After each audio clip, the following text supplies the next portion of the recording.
Mga kwento ni Fermo.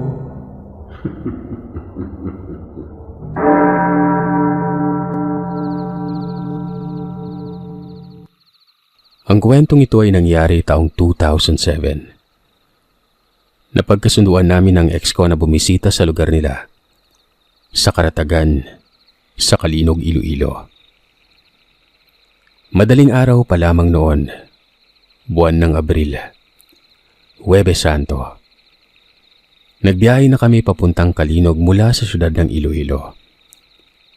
Doon kasi kami magdadaos na mahal na araw, sa piling ng pamilya ng ex ko na noon ay nakatira sa may Karatagan. Mula Tungka Terminal sa Haro, ay sumakay kami ng jeep papuntang Kalinog. Nasa mahigit 1 oras din ang biyahe na yon. Pagdating naman ng bayan ng Kalinog, bumaba kami ng jeep at sumakay naman sa isang habal-habal hanggang makarating kami sa may barangay. Sa bungad na hindi ko na matandaan kung ano ang pangalan ng barangay na yon. Saglit lamang kaming nagpahinga at kumain ng agahan. Doon kami sa may maliit na karinderya sa lugar na yon. Pagsapit ng alas 8 ng umaga ay nagsimula na kaming maglakad paakyat ng bundok. 4 kaming naglalakad noon. Si ex, ang kapatid niyang lalaki, ang pinsan niyang lalaki at ako. May dala kami noong isang sako ng bigas at mga karton na may lamang tuyo, noodles, mga sardinas at iba pa mga groceries na mahirap hagilapin sa lugar nila dahil wala namang tindahan doon. Ang pinakatindahan sa kanila ay doon mismo sa binababaan namin kung saan kami kumain ng almusal at nagpahinga saglit. Kung kaya't bilang pasalubong sa pamilya nila, namili kami ng groceries noon. Maraming asin at betsin, 1 container ng gas, 1 galon ng mantika, konting mga damit na noon ay nabili ko lang sa ukay-ukay. Hindi magkamayaw ang mga kasamahan ko sa paglalakad. Ayaw din naman nila akong pabuhatin ng marami dahil hindi ako sanay sa daan at unang beses ko lang maglakad ng ganon kalayo at umakyat sa ganon kataas na bundok. Nasa 5 oras na lakarin ang kailangan bago marating ang lugar nila, Sir Seth. Pero noong mga panahon na yon, kasama ko kung kaya sabi ni ex ay baka abutin kami ng 6 na oras kasi nga mabagal akong maglakad noon. Mabuti na lamang bago pa kami umuwi doon ay naipagbigay alam na ni ex sa isa sa kakilala nila sa lugar na uuwi kami. Kung kaya't inaasahan namin na may sasalubong sa amin sa may daan para tulungan silang magbuhat sa aming mga daladala. Patuloy kami sa paglalakad sa mga pilapil ng palayan. Madali lang naman ang paglalakad sa pilapil dahil tagtuyo noon kung kaya't walang putik ang mga pilapil noon. Nang makarating na kami sa sumunod na sitio mula sa main road, ay may natanaw kaming 3 kalalakihan na naglalakad. Kagad naman itong nakilala nila ex. Ito pala yung tiyuhin nila at 2 pinsan. May daladala pang duyen ang mga ito. Kung kaya tinakala ko na may iba pa silang susunduin. Yun pala, para daw sa akin yun. Inisip nila na baka hindi ko kayanin ang paglalakad. Kung kaya't mainam na ang may nakahanda silang duyan para pasanin na lamang nila ako noon. Nahihiya ako noon na napapangiti sa sinabi nila. Maliit lamang kasi akong babae kung kaya't siguro iniisip nila na hindi ako sanay sa lakaran. Lumaki naman ako sa bukid. Yun nga lang ay hindi kagaya ng sa lugar nila na bundok talaga. Ni hindi pa nga kami nangangalahati sa paglalakad nun. Pagkaabot nila ng ibang daladala sa pinsan at tiyuhin nila, ay kagad naman na kinuha sa akin ni ex ang daladala kong backpack. Ibinigay ko naman ito sa kanya kung kaya tanging ang sling bag ko na lamang ang dala kong bag nun. Naging magaan ang paglalakad ko, kung kaya't naging medyo mabilis na rin ang paglalakad ko nun. Yun nga lang ay nasa hulihan nila ako. Gustong-gusto ko kasing pagmasdan ng kapaligiran noon. Napakaganda ng malawak na palayan at maraming punong kahoy sa paligid. Naroroon pa yung mga puno ng niyog na napakarami. Hindi din ako nakaramdam ng pagod sa paglalakad. Masyado kasi silang maingay at masayang nagkikwentuhan. Napakalakas pa at napakapresko ng simoy ng hangin, kung kaya't kahit na mainit ang sikat ng araw, ay hindi kami nakakaramdam ng pagod. Yun nga lang, madalas ang pag-inom namin ng tubig. Mabuti na lamang at marami ang dala-dala naming tubig na pinili pa ni X sa terminal sa Ungka. Sa una at ikalawang sityo na dinaanan namin, masaya pa at masarap ang simoy ng hangin. Pero nang malapit na naming marating ang ikatatlong sityo, kung saan ay nakatawid na kami sa ikalawang sapa, kagad na akong pinagitnaan ni X at ang pinsan niya. Kagad ding ipinasuot sa akin ng tiyuhin niya ang gamit-gamit nitong sombrero. Habang sa unahan ko naman ay ang kapatid ni X at dalawa niyang pinsan. Medyo nagtataka man ay nanahimik na lamang ako. Iniisip ko na lamang na alam nila ang kanilang ginagawa kasi nga lugar nila yun eh. Maya-maya pa ay pinatigil kami sa paglalakad ng tiyuhin niya. Inilapag nito ang pasan-pasan nitong karton. Sabay lumapit sa akin. Nagulat pa ako nang bigla nitong nilawayan ang hintuturo niya. Sabay guhit ng krus sa noo ko, sa pulso at sa kamay, pati sa paa. Pagkatapos ay sinabi nito na itaas ko umano ang damit ko. Lalagyan niya rin ng krus na laway ang pusod ko nun. Napatingin ako kay X na may nagtatanong ng mga mata. Sinabi nito sa akin na sundin ko na lamang at malapit na naming madaanan ang lugar kung saan tirahan umano ng mga hindi kanais-nais na mga nilalang. Sinabihan naman ako ng tiyuhin ni X na kapag kakausapin ako ng mga tao doon, magkunwari lamang akong abala sa paglalakad na tila ba wala akong naririnig. Marami man akong katanungan sa kanila, ay mas pinili ko na lang muna ang manahimik. Sa isip-isip ko ay saka na ako magtatanong kung marating na namin ang bahay ng pinsan ni X, kung saan kami mananatili ng 3 araw. Maya-maya pa ay nagsisimula na kaming maglakad sa Pilapil, patawid sa kabilang sityo. Doon ko nalanghap ang hangin na amoy malansa. Kahit sa kalagitnaan ito ng araw, napakabigat ng presensya ang nakapalibot at nakabalot sa paligid na yon. Matindi ang sikat ng araw, pero napakalamig ng pakiramdam ko ng mga oras na yon. Doon ko napagtanto ang dahilan kung bakit nilawayan ako ng tiyuhin ni X. Isa itong manggagamot sa lugar nila. Patuloy ang aming paglalakad hanggang sa narating na namin ang gitna ng Pilapilan. Doon ay may natanaw kaming kabahayan sa gilid ng bukid.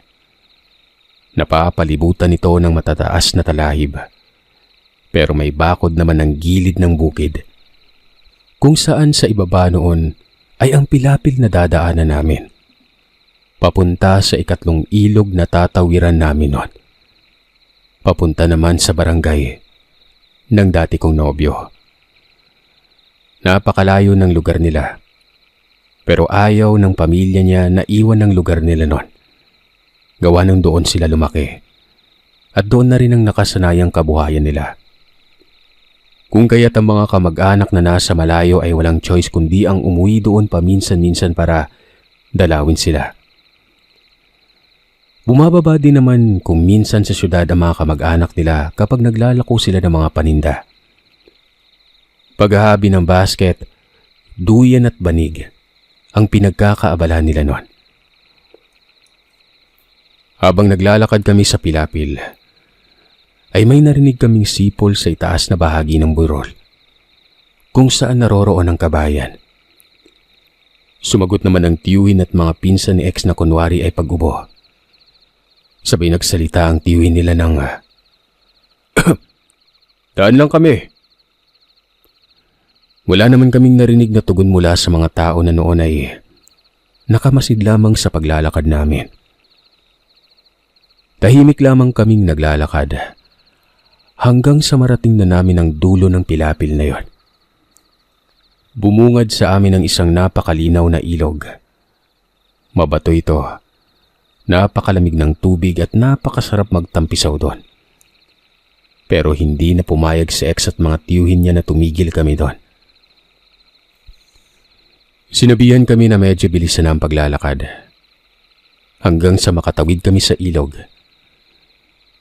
Nagulat kami ng pagkasampa ng tiyuhin ni X sa pangpanga.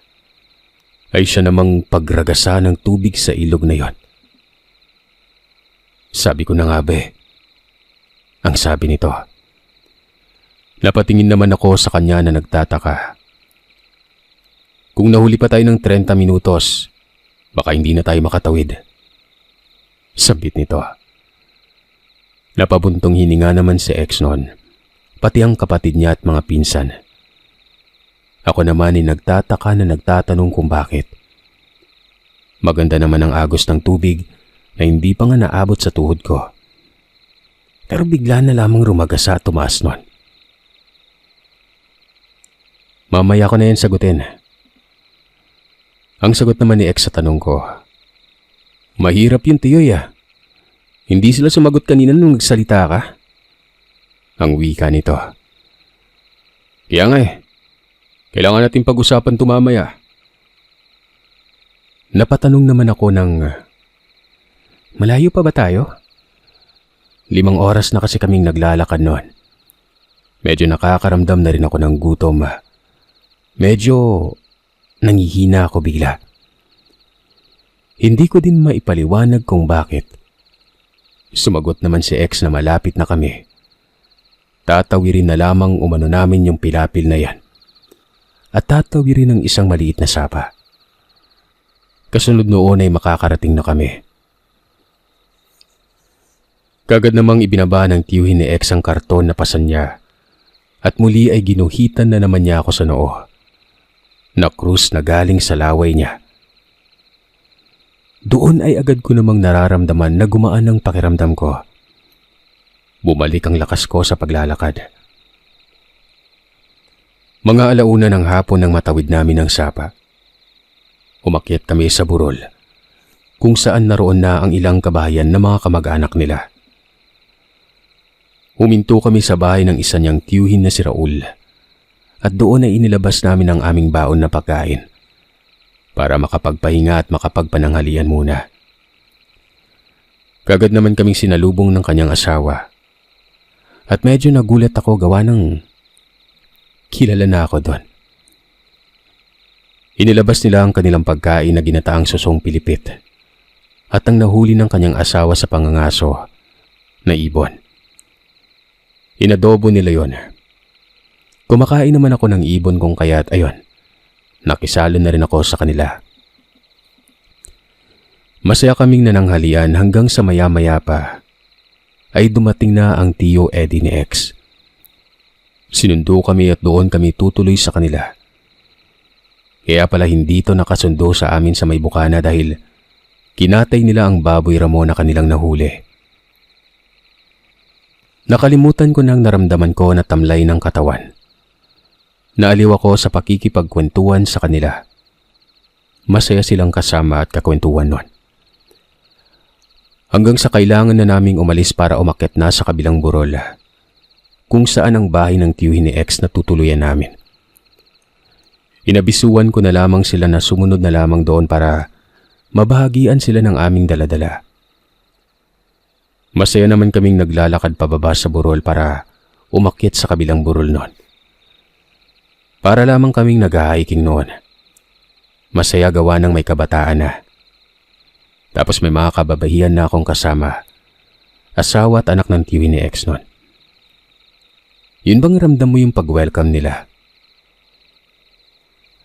Pagkarating namin sa kabilang burol, ay sumalubong sa amin ang bahay na medyo may kalakihan at gawa sa purong matitibay na kahoy. Nakaangat yun sa lupa. Sa silong ay may baboy ramupa na nakatali nun, na may mga biik na nagsisitakbuhan lamang sa bakuran nila. Meron din silang mga alagang manok at aso. Doon ay sinalubong kami ng isang matandang babae. May tungkod ito na gawa sa kahoy, na kung titingnan ng kahoy na yon ay napakarupok na. Pero nung pinahawakan niya sa akin ay napakatibay naman nun. Meron din itong nakataling pulang panyo sa kanyang bewang. Kagad naman akong nagmano sa matanda na napag-alaman kong lola pala yun ni X. Natuwa naman ito sa akin at kita ko na masaya na makilala ako. Kung kaya't hindi na ako umalis sa tabi niya. Malapit talaga kasi ako sa matatanda at bata, Sir Seth. Maya-maya pa ay dumating ang nanay ng ex ko at mga kapatid niya. Isang babae at ang bunso niyang kapatid na lalaki. Nagsibatian kami. Medyo napaluha pa nga noon ang nanay niya. Akala niya kasi ay hindi ako sasama sa anak niya sa pag-akyat sa bundok noon. Napangiti na lamang din ako sa kanya at biniro-biro ko pa nga na makailang beses ko na rin kasing nakita ang nanay niya tuwing bumababa ito ng syudad. At minsan ko na rin siyang ipina-check up sa doktor gawa ng may ulcer ito.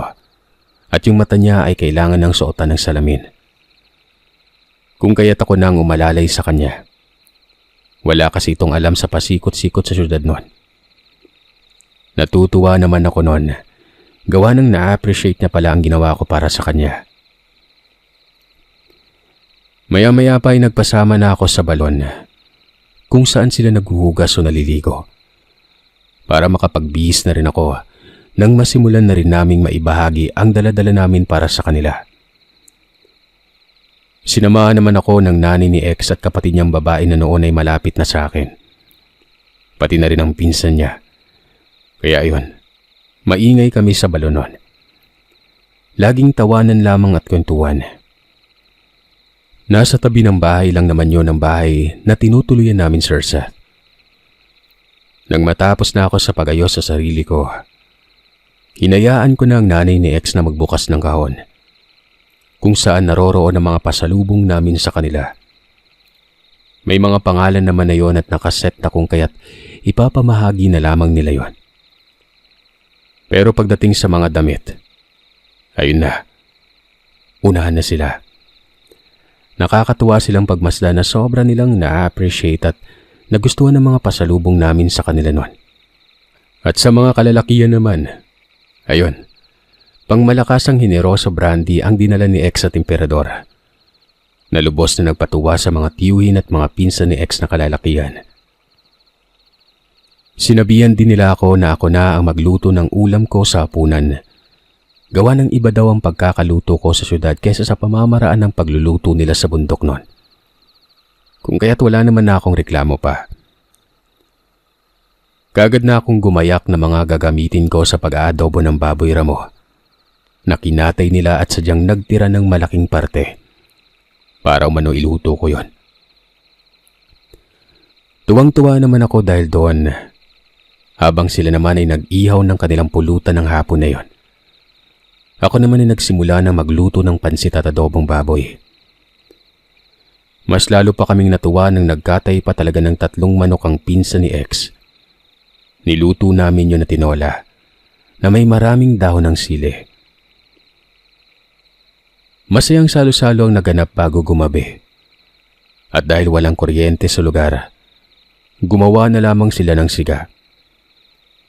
Nagsabi pa ang lola ni X na gumawa ng 4 na siga sa 4 na sulok ng bakuran. Nung una, inisip ko na isiniga nila yon para maging maliwanag ang kapaligiran namin. Pero may iba pa palang kahulugan yon. Lang maliwanag ng paligid ay inilatag na namin ang pagkain sapag sa sala ng bahay nila. Naglagay lang kami ng dahon ng saging at doon na inilagay ang mga niluto namin noon. Mga 8:00 na ng gabi nang magsimula kaming maghapunan. Gawa ng hapon na nang nagsimula kaming magluto ng aming pagkain. Isang masayang hapag ang aming pinagsaluhan. Bawat pamilya ay masayang nagtipon-tipon at nagkikwentuhan noon. Habang ang mga kalalakihan naman ay masayang nag-iinuman sa bakuran.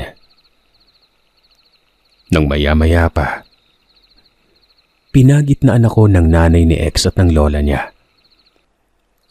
Medyo nagtataka ako gawa ng sumeryoso ang mukha nila noon. Nilagyan ako ng lola ni X ng panyo sa ulo na kulay pula. Ang sabi niya ay wag na wag ko umanong tatanggalin yon. Ang nanay naman ng ex ko ay sinabihan ako na wag nang lumabas at manatili na lamang sa loob ng bahay. Inalok ako ng tiyahin ni ex na doon na ako sa kwarto matulog. Pero sumagot ang lola at ang nanay niya na doon na ako sa sala. Mas mainam umano na nakikita nila ako doon. Lilipat na lamang ako sa kwarto kapag maayos ng lahat. Ako naman ay naguguluhan sa kanilang mga kinikilos. Dahil kani-kanina lamang ay masaya pa kaming nagkikwentuhan at nagtatawanan. Napatanong ako ng, ano po bang nangyayari? Sumagot naman ang lola na may nakakita sa iyo kanina habang naglalakad kayo sa pilapilan. Papunta dito. Sinundan ka nila. Napangangan naman ako sa mga narinig ko. Sumagot ako ng, Lola, hindi naman ako buntis ah. Bakit po sila sumusunod? Kahit hindi ka buntis, bago ka sa paningin nila iha. Ang puti mo pa, kaya naakit sila sa'yo. Sagot nito. Tumahimik na lamang ako at tinanaw ang bintana na noon ay isinarado na nila. Ang tiyuhin at mga pinsan ay nagiinuman pa rin sa bakuran. Nagsilipatan na sa pag-iinuman nila. Doon na sila pumwesto sa may silong ng bahay. Kung saan nakakaupo sila ng maayos dahil mataas ang silong na yon. At pwede din silang maupo at gumalaw doon nang hindi nauuntog sa may sahig. Maya-maya pa ay may narinig kaming huni ng ibon.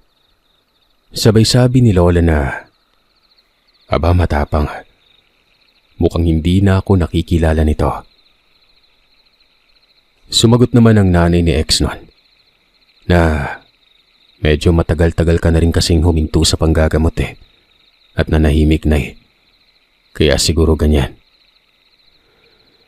Doon ko din nalaman na isa palang manggagamot o babaylan o manghihilot ang lola na ito ni X, na noon ay sinalunan ng kanyang anak na babae. At yun ang nanay ni X noon. Kinilabutan ako nang muli kong marinig ang tunog ng ibon na yon. Yun bang huni pa lang? Nanunuot na yung takot sa kalamnan ko, na parang nagsisitayuan ang lahat ng balahibo ko sa katawan. Kahit pa nasa gitna na ako ng dalawang manggagamot, natakot pa rin ako.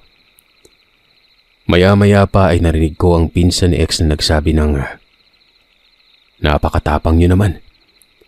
Kita niyo nang nandito kami lahat nagtitipon-tipon pero malakas pa ang loob niyo na sumugod. Huwag niyong makante ang bisita namin.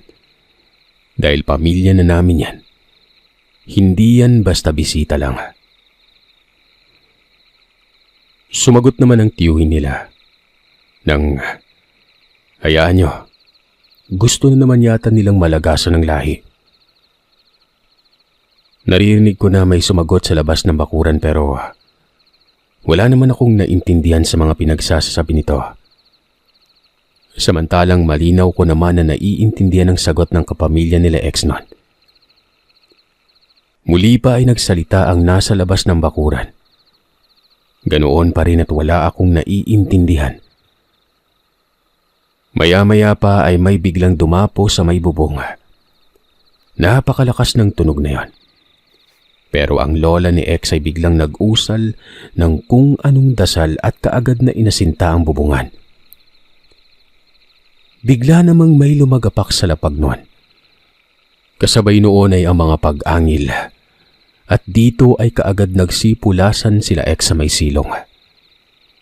Yun pala, Ang tiyuhin niya ay kaagad ng sinalo ng saksak ng kanyang punyal. Ang pusa na nahulog mula sa may bubungan. Kaagad naman kaming nakarinig ng gigil na pag-angil. Nagsalita naman ang tiyuhin ni X ng, "Wala kayong respeto. Hindi namin kayo inaano. Kaya wala kayong karapatan na sumugod sa pamamahay ko at manggulo. Iuwi nyo na to. At kung may bala kayong gumante ay nakahanda kami. Hindi porket may kapangyarihan kayo na galing sa dilim, ay malakas na kayo." Maya-maya pa ay nakarinig kami ng pag-angil muli at sabay ng paglipad ng isang malaking ibon. Hindi ko man nakita kung anong klaseng ibon yon. Ay alam ko naman na malaki yon gawa ng napakalakas ng pagaspas ng mga pakpak nito. Maya-maya pa ay lumakas na ang tunog noon na ang ibig sabihin mas malayo na. Doon ay tiningnan ko ang aking relo. Nakita ko ang oras na malapit na palang mag-alauna ng madaling araw. Biyernes Santo na. "Matulog ka na, Inday. Dito ka sa gitna namin ng lola mo," sabi ng nanay ni X noon. Napahiga na rin ako sa gitna nila. Si X naman ay kasama pa rin ang pinsan niya sa labas ng bahay. Hinayaan ko naman siya gawa ng bihira lang naman sila magkita-kita at magtipon-tipon nun. Kung kaya't hinayaan ko siyang enjoyin ang pagkakataon na yon. Total ay safe naman ako sa lugar nila at hindi naman pabaya ang pamilya niya. Na-appreciate ko ang pagiging maalalahanin ng nanay at lola niya. Tumabi sa akin ang bunsong kapatid ni X na noon ay nasa 4 na taong gulang pa lamang. Iyakap ko ito at kaagad na din naman akong nakatulog. Kinabukasan pagkagising ko, kami na lamang ni X ang nasa banig. Hindi ko alam kung paano yun napunta sa tabi ko gawa ng nakatulog ako nung gabi na nasa baba pa ito. Napasarap ang tulog ko gawa ng napaka-presko doon. Malamig kahit walang electric fan. Kung kaya't matagal akong nagising. Pagkamulat ko ng mga mata ko ay nakita ko sila na nakaupo sa may upuan. Habang nagkakape at nagbubulungan sa pagkikwentuhan.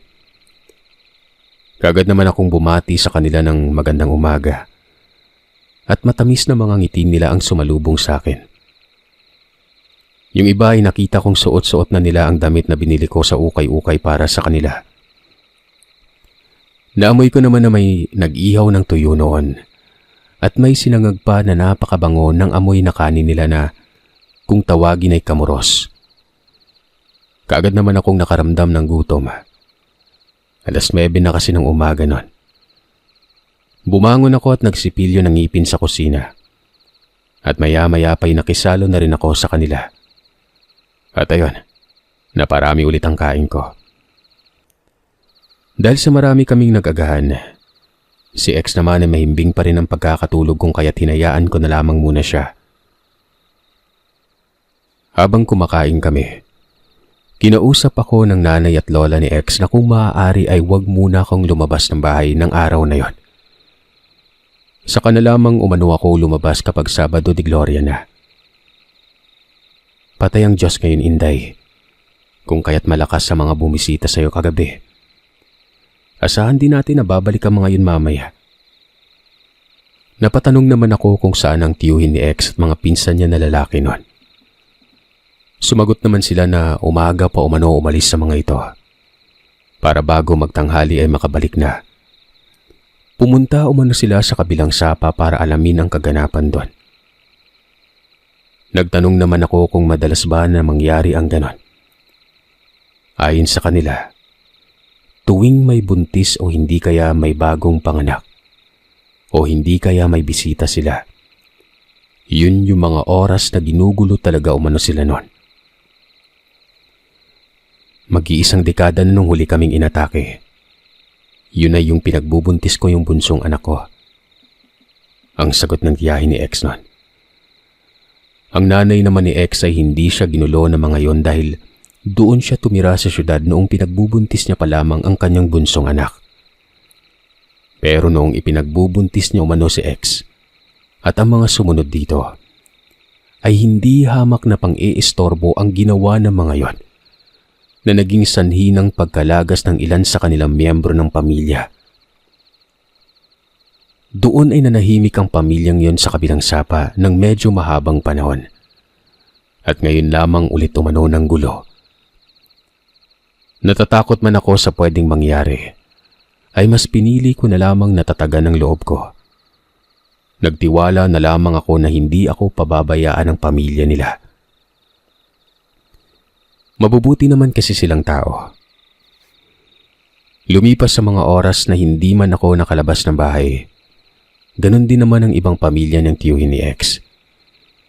Kami mga babae ay nanatili lamang sa loob ng bahay noon, kasama ng mga bata. Hindi naman ako nakaramdam ng lungkot dahil masaya din naman silang kakwentuhan. Bago pa man nagtanghalian, nakabalik na ang mga pinsan na tiyuhin ni X. Kasama ang asawa at mga anak ng isa niyang tiyuhin na si Raul. Sinabi ng mga ito na mainam na at magsama-sama na lamang kami sa iisang bahay para hindi na sila mag-alala mamayang gabi. Nagtanong ang lola ni X kung ano na ang nangyayari sa kabilang sapa. Sumagot naman ang mga ito ng tahimik. Pero ramdam nila ang tensyon, ang bigat na naroroon. Kung kaya't mas pinili na nila ang umalis at nagkalap na ng mga gagamitin nila sa kanilang paghahanda para mamayang gabi. Hindi ko naman napigilan ang pag-iisip kung ano na ang pwedeng mangyari kinagabihan. Pero sinabihan nila ako na huwag na ako mag-isip at i-enjoy na lamang umano ang araw na yon. At ayon, nagsimula na naman kaming maghanda ng makakain para sa tanghalian hanggang gabi na. Nagluto sila ng suman na malagkit at suman na gawa sa laman ng kamoting kahoy. Nagkatay ulit sila ng 3 manok at 1 itik, kung kaya't parang hindi lang namin naramdam ang Biyernes Santo noon. Sumapit ang 3:00 ng hapon. Nagkatay sila ng 1 purong itim na baboy. Inurasyonan yon ng lola at nanay ni X. Kaugalian nila yon bilang babaylan na mag-alay ng dugo sa kalikasan. At pagkatapos ng orasyon ay pwede na din naman itong karnihin at lutuin ayon sa aming gusto. Mabilis na lumipas ang oras. Nang magtatakip silim na ay nagtipon-tipon na kaming lahat sa loob. Hindi na rin nag-inuman pa sila X at ang kanyang mga tiyuhin at pinsan ng hapon yon. Nagsiga na lamang sila sa 4 na sulok ng bakuran, alinsunod sa utos ng babaylan. Bago mag-6 ng gabi ay pinaglinis na ako ng katawan at pinasuot ng pulang damit. Dahil wala naman akong pulang damit, ay ang bestida na damit na lamang ng pinsan ni X ang ipinasuot nila sa akin. Hindi na rin naman ako umarte pa at nagtiwala na lamang sa lola ni X noon. Maaga kaming naghapunan at nagtipon-tipon sa may sala. Yung sahig bago latagan ng banig ay nilatagan muna nila ng dahon ng badyang na pangontra sa aswang. Pagkatapos ay tinakpan yon ng mga karton na pinaglagyan namin ng aming mga daladala. Mabuti na lang at malaking karton yon at nagkataon pa na ilang piraso yon kung kaya't nasakop noon ang parte ng paglalatagan namin ng banig. Doon na kami pinaupo sa may banig. Kasama ko ang pinsan ni X at mga bata. Sila X naman at ang mga tiyuhin niya ay nakaupo sa may maliit na lamesa sa sala habang naglalaro sila ng pusoy. Libangan para hindi makatulog kaagad. Maya-maya pa ay nakarinig kami ng mahinang huni ng ibon. Kasabay noon ay ang malakas na kalabog sa bubong. Ramdam namin ang pag-uga ng bubong, Sir Seth. Kaagad namang nagsambit ang tiyuhin ni X na dumating na ang hinihintay naming bisita. Yung lola naman niya, taimtim na nagdasal. Maya-maya pa ay umaakto itong may dinudukot sa bulsa. Sabay-saboy sa 4 na sulok na haligi na pundasyon ng tahanan. Nang makita naman ng nanay ni X ang ginagawa ni lola, sinabayan niya na rin ito sa pagdarasal. Gusto ko mang sabayan sila sa pagdarasal noon ay hindi ko naman alam kung ano ang dinadasal nila dahil Latin ang ginagamit nila sa pagdarasal. Hanggang sa walang ano-ano, isang malakas na paghinga ang narinig namin sa may labas. Mas lalong nagtaimtim ang pagdarasal na animoy wala itong kapaguran sa pagluhod sa harap ng altar. Maya-maya ay muling dumukot sa bulsa niya itong lola ni X. Isinaboy niya yon sa 4 ulit na sulok ng haligi ng tahanan. Hanggang sa may pumalahaw ng sigaw sa labas na animoy nasasaktan nun. Si X naman na imbis na naglalaro ng pusoy, kaagad na patayo at lumipat sa may banig. Pinipigilan ko naman ang pagtawa sa ginawa ni X nun. Naturingang kalalaking tao pero duwag pagdating sa aswang. Tuloy pa rin ang pagdarasal ng babaylan. Maya-maya ay sumaboy ulit ito sa 4 na haligi. Kung ano ang isinaboy niya ay hindi namin alam dahil wala naman kaming nakikita nun. Pagkasaboy niya sa huling haligi nun, kaagad namang may humiyaw ulit ng malakas sa may labas na tila ba nasasaktan ito ng malubha. Kasabay noon ay malakas na pag-ungol mula sa labas. Yung tila ba hirap na hirap ang nagmamay-ari ng boses na yon. Yung lola ni X ay patuloy pa rin sa pagdasal. Hanggang sa isang malalim na paghinga ang narinig namin sabay labas nun. Kasabay nito ay ang matinis na sigaw na tila ba naghihinagpis. Maya-maya pa, ang mga malalakas na pagkampay ng pakpak ay naririnig namin na papalayo.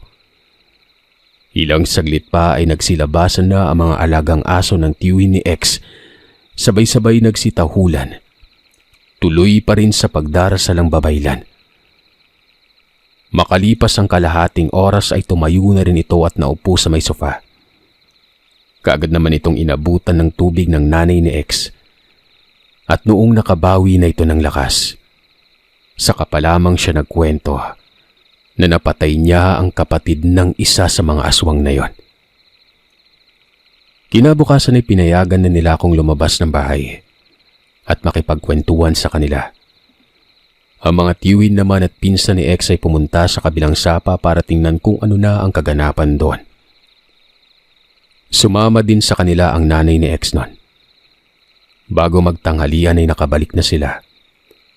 Naikwento naman ng nanay ni X na napakatahimik na ng lugar. Pero ramdam niya pa rin ang bigat ng aura sa lugar na yon.